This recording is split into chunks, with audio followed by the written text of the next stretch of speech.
गोकुळच्या 410 संस्थांवर नोटिसा, दूध संस्थांची चौकशी की महायुतीतील सत्ता संघर्षाचा नवा अध्याय।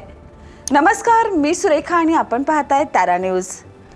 गोकुळची निवडणूक अजून प्रत्यक्ष रणांगणात उतरलेली नाही, पण निवडणुकीआधीच राजकीय डावपेचांचा खेळ मात्र चांगलाच रंगलाय। एकीकडे महायुती एकत्रितपणे गोकुळची निवडणूक लढवण्याचा दावा करते, तर दुसरीकडे महायुतीतीलच घटक पक्षाचे नेते आणि माजी संचालक एकमेकांच्या भूमिकावर प्रश्नचिन्ह उपस्थित करत आहेत। आता 410 दूध संस्थांना पाठवण्यात आलेल्या कारणे दाखवा नोटिसांमुळे गोकुळचं राजकारण पुन्हा तापण्याची शक्यता निर्माण झाली आहे। गोकुळच्या प्रशासकांनी 410 दूध संस्थांना नोटिसा बजावल्यात।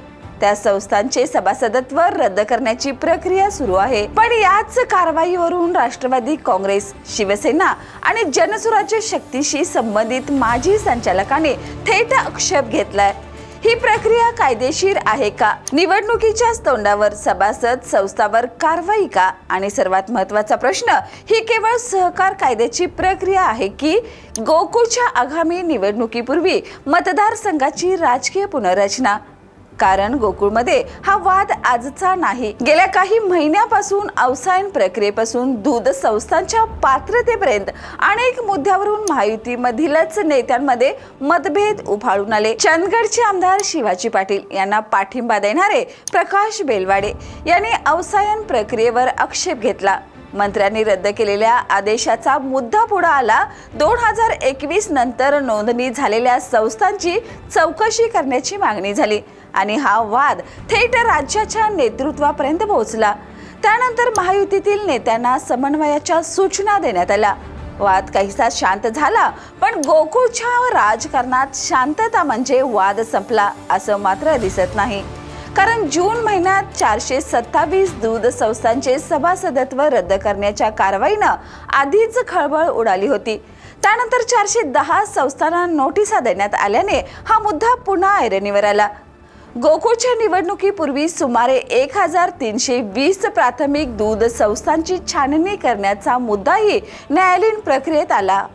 उच्च न्यायालयाने छाननी पूर्ण करण्यासाठी 80 दिवसाची मुदत दिली होती आणि त्यानंतर निवडणूक प्रक्रिया पुढे नेण्याचा मार्ग मोकळा करण्याचे निर्देशही दिले होते।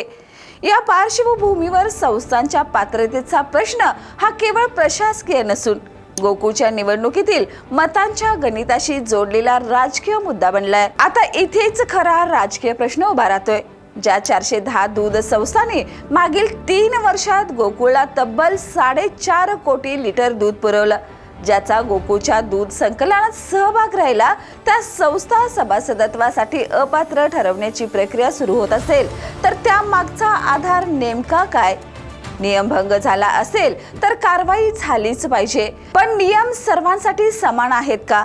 नियमांची अंमलबजावणी निवडणुकीच्या आधीच का? आणि एखाद्या संस्थेचे सभासदत्व चुकीच्या पद्धतीने झाले असेल तर त्याची जबाबदारी संस्थेची की सभासदत्व देणाऱ्या व्यवस्थेची? कारण जर संचालकांच्या सांगण्यावरून किंवा नियमांची पूर्ण पडताळणी न करता या संस्थांना सभासदत्व देण्यात आलं असेल तर त्याची शिक्षा आता दूध संस्थांना का? आणि म्हणूनच हा प्रश्न केवळ 410 संस्थांचा राहिलेला नाही। हा प्रश्न आहे गोकुळमध्ये सहकाराचा नियम मोठा की राजकीय समीकरण? महायुतीच्या दृष्टीनेही हा मोठा पेच आहे। एकीकडे राष्ट्रवादी, शिवसेना आणि भाजपसह महायुतीतील घटक पक्ष गोकुळची निवडणूक एकत्र लढवण्याची तयारी करत आहेत, तर दुसरीकडे महायुतीतीलच नेत्यांच्या गटाकडून प्रशासकीय कारवाईवर प्रश्न उपस्थित केले जात आहेत। म्हणजेच निवडणुकीच्या मैदानात विरोधक समविचारी आघाडी असली तरी खरा संघर्ष सध्या महायुतीच्याच घरात सुरू आहे का? कारण गोकुळची सत्ता म्हणजे केवळ एका दूध संघाची सत्ता नाही। गोकुळ म्हणजे हजारो दूध उत्पादक शेतकऱ्यांचा आर्थिक आधार, जिल्ह्याच्या सहकार क्षेत्रातील सर्वात मोठी राजकीय ताकद आणि म्हणूनच गोकुळच्या मतदार यादीतील प्रत्येक संस्थांचा प्रश्न हा थेट राजकीय गणित बदलू शकतो। आज 410 संस्थांना नोटीस आहेत। उद्या किती संस्थांवर अंतिम कारवाई होणार? किती संस्था पात्र राहणार? किती संस्था निवडणुकीत मतदान करू शकणार?